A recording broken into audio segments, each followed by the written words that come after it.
When I turned a year old, my parents threw me a big birthday party at Chuck E. Cheese.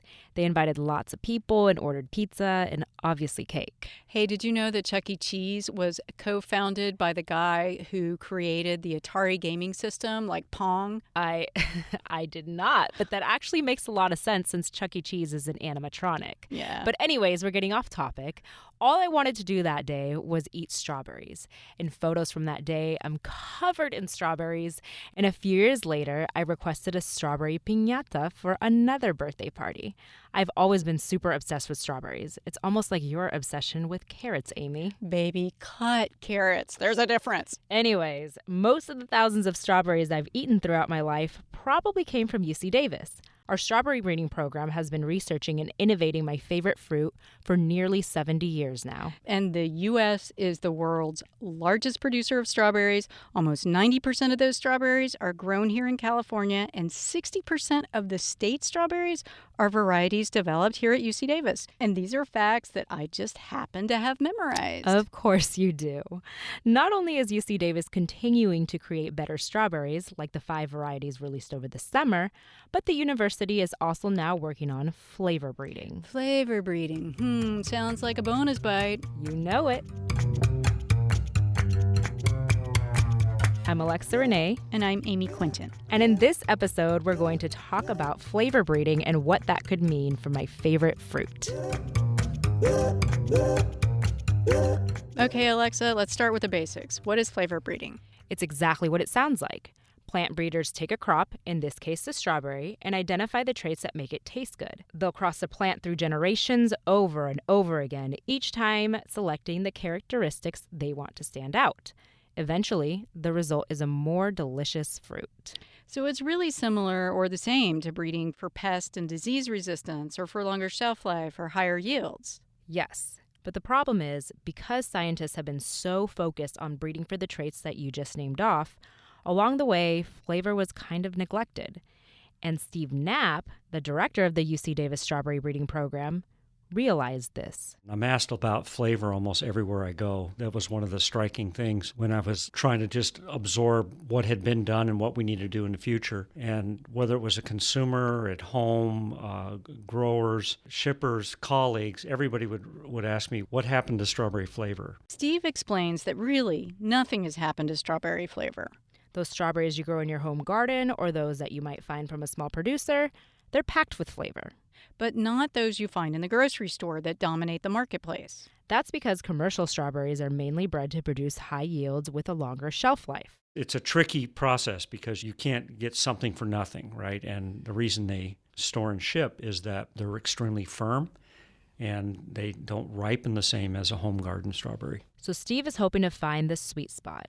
He's put together a team of experts across disciplines to collaborate on achieving a strawberry that's both delicious and marketable. The team includes geneticists, sensory scientists, post-harvest researchers, and growers. And consumers? That is the really underlying driver behind the flavor initiative, is that we can already mass produce the fruit well, that all that system's in place. The consumer and retail side is increasing in their sophistication and demands. And so we're going to try to find some balance between the mass production traits, the high yield and flavor. And that's really the crux of the project. To give consumers what they want, scientists have to take a close look at flavor itself, which is where Florence Zakharov can be very helpful. She's a flavor expert in the Department of Plant Sciences. Her team focuses on melons, but their overall work in understanding the flavor trait on a molecular level is important to flavor breeders of any crop. Flavor is a really complicated trait in plants because it involves so many different aspects like texture, color, taste, and aroma. We're studying how flavor gets produced in plants with a special emphasis on volatile compounds. These are very small molecules that are present, say, in your perfumes or, any smell that you experience is made up of these small molecules called volatile compounds, and they can be made by plants. And we study how plants make these things. So we look at genes that are involved in the process of making these compounds, when they make them, and perhaps why they make them. Machines measure these volatile compounds, but because taste can be so subjective, researchers also turn to sensory experts or consumer focus groups. This cross-referencing of the instrument measurement and the sensory human perception of flavor, those two things come together in this relatively new science called chemometrics. Chemometrics looks at objective ways of measuring flavor. How can we relate those objective flavor measurements to a rather subjective perception of flavor from a human standpoint?